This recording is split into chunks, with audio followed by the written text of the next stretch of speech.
Hello, welcome back to Storytime with Eric Zimmer. Our next Eric Carle classic is yet another one I'm not too familiar with. Slowly, slowly, slowly, said the sloth.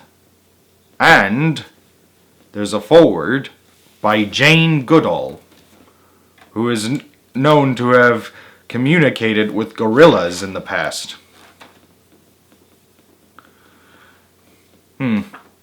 Look at that. Jane Goodall actually visited Eric Carle in his studio. Listen to this. And this is the words of Jane Goodall. Sloths have fascinated me ever since, when I was a child, I learned about their existence in the jungles of South America. There are two species, the three-toed and the two-toed. Sloths can turn their heads about 270 degrees. They can also hang from one leg and rotate their bodies in a manner most horrifying to observe, through almost 360 degrees.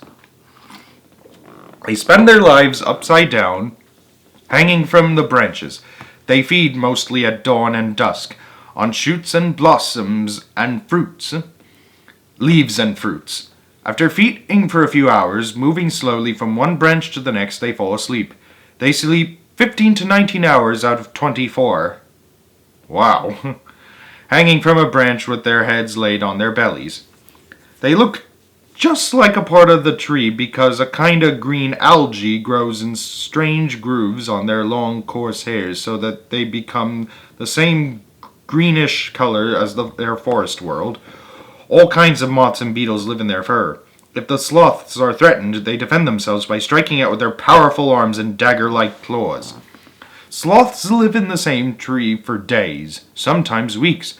About once a week, looking fat, they climb slowly down to the ground where they defecate and urinate, carefully bury their waste, and climb slowly back, looking slim. Ugh. When they do move to a new tree, they may have to swim across a river. They are surprisingly fast swimmers. Sloths are silent animals. Occasionally they comment on life with a gentle sigh that sounds like, "Aye." When I was a child, sloths, although they were sometimes hunted for food by the indigenous people, had little else to fear. Today they face the destruction of their habitat as forests are cut down for timber or to create grazing land for cattle. I am so delighted that my friend Eric Carle has chosen to write this book about a sloth. It will do so much to make young people aware of these delightful, gentle, peace-loving creatures. And as more and more people care, so there is greater hope that the sloths, along with their forest world and their other wondrous creatures that live there, will survive. Yes, because Eric Carle is a very respected author. Plus, they featured sloths in that Disney movie Zootopia. But that's another story. Anyways, let's get started. Slowly, slowly, slowly, a sloth crawled along a branch of a tree. Beautiful tree. Slowly, slowly, slowly, the sloth ate a leaf. Slowly, slowly, slowly, the sloth fell asleep. That cougar is wondering like, what's he doing there? Slowly, slowly, slowly, the sloth woke up. Hey, it's an armadillo.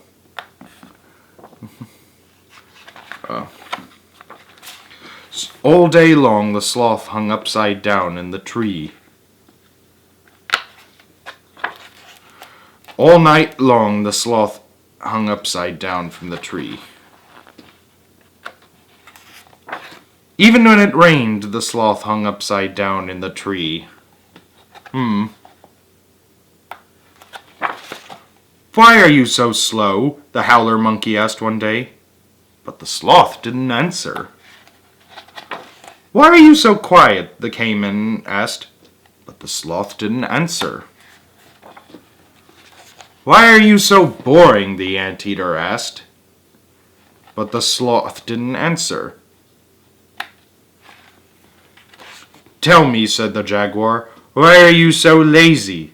The sloth thought and thought and thought for a long, long, long time. Finally, the sloth replied, "It is true that I am slow, quiet, and boring. I am lackadaisical. I dawdle and I dilly-dally. I am so unflappable, languid, stoic, impassive, sluggish, lethargic, placid, calm, mellow, laid back, and, well, slothful.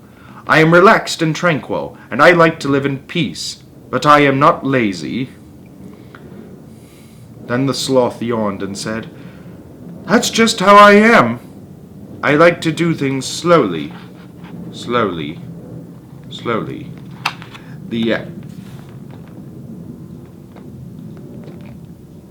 end. Oh, and as a bonus, you can see all the animals that were featured in it. Nice. Thank you. I'll see you next time on Story Time with Eric Zimmer.